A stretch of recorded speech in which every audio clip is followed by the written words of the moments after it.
Kenway Mansion is one of the legacy locations in Assassin's Creed, like Montreal and Masyaf, where multiple characters have been to the Kenway Mansion, such as Elise, Evie Fry, Henry Green, and of course the Kenway family, Edward, Haytham, and Jennifer. With all these characters visiting the mansion, I thought I'd do a video doing the timeline of the mansion and who owned it at different points in time. So with that said, let's begin. After Edward was pardoned by Robert Walpole, Duncan Walpole's cousin, in 1723, Edward Kenway and his daughter Jennifer Scott moved to London, where he purchased the manor on Queen Anne Square, with help from Tessa Stevenson Oakley, whom he eventually married. Edward kept memorabilia of his life on the sea at the mansion, including a secret basement vault which concealed assassin history and other mementos, such as the helm of his old ship, the Jackdaw. Edward had settled down and finally had a house that did not shake on a windy day. He missed Caroline, his first wife, and made the song Lowlands, the song that reminded him of her when in the Caribbean, the piano password that opened his secret room in the Kenway Mansion.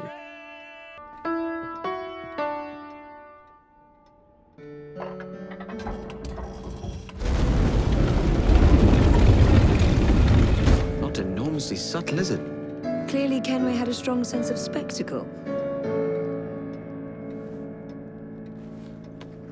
Edward, Tessa, and Jennifer all lived at Queen Anne Square between 1723 and 1735, with Haytham coming into the picture in 1725. In 1735, the mansion was attacked by mercenaries under the employ of the Templar Reginald Birch. Edward was killed, and the house was set ablaze.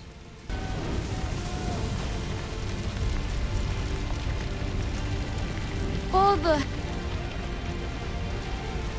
Afterwards, Tessa allowed Birch to take legal guardianship of her son, Haytham.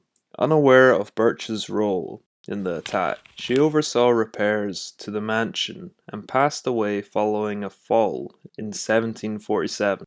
Haytham had mostly lived away from England after his father's death, travelling with Birch around mostly Europe.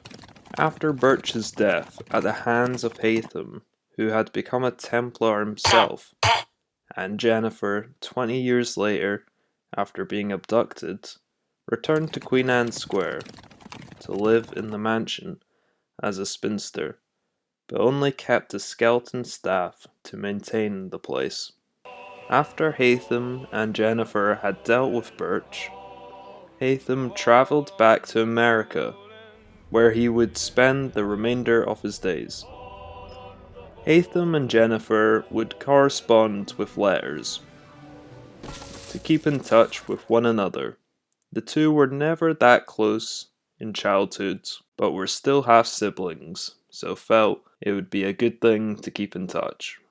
After Haytham had passed away in 1781, being buried in New York, should I say passed away? He was stabbed by his son. Yeah, I mean, well. Connor managed to get Haytham's journal. I'm not sure if he inherited it or he just took it off his corpse. Yeah, so he got his journal, which would have Queen Anne Square's location in it. It's quite clear Connor read his whole journal, as seen in the Assassin's Creed Forsaken novel, where he actually writes a final entry in Haytham's journal about the fight they had, and sort of like an epilogue for Haytham's life, as you know, Haytham was killed, so he couldn't exactly write another chapter. But never ventured to the family home, as there was nothing there for him. Jennifer lived in the Kenway Mansion.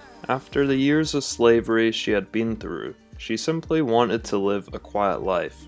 Elise would attempt to infiltrate the Kenway Mansion in disguise, as she was sent by the Templars to retrieve Haytham's journals of precursor sites. Jennifer figured this out and gave Elise some letters she had received from Haytham across the decades, to hope she would not tread the Templar path. Elise would take this into consideration, but when her father was murdered, she could not resist but to hunt down Germain, and continued to be in the crosshairs of Templars and Assassins alike for the remainder of her life. Elise would go on to live a short life, compared to Jennifer, who was born 55 years before Elise, and would go on to live another decade after Elise's death.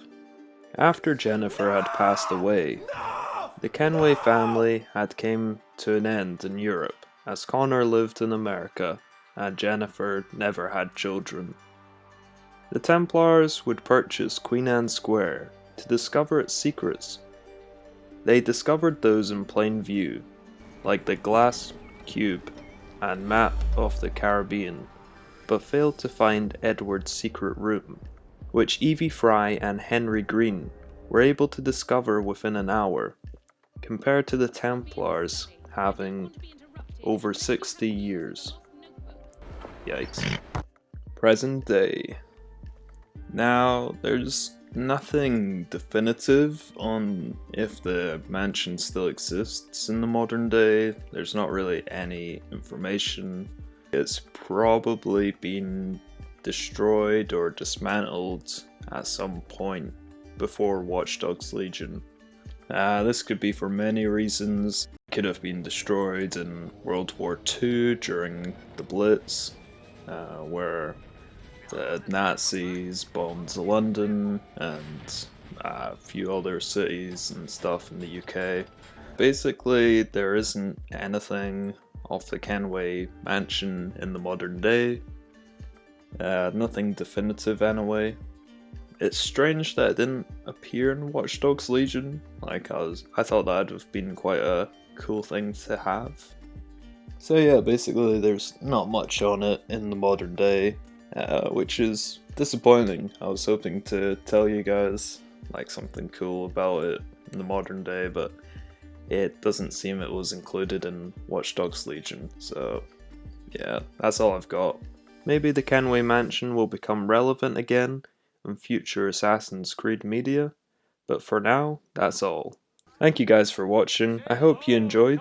Be sure to check out some of my other AC videos or other videos on the channel that pique your interest, and I'll see y'all next time. You're a good man, Edward. And if you learn to keep settled in one place for more than a week, you'll make a fine father too.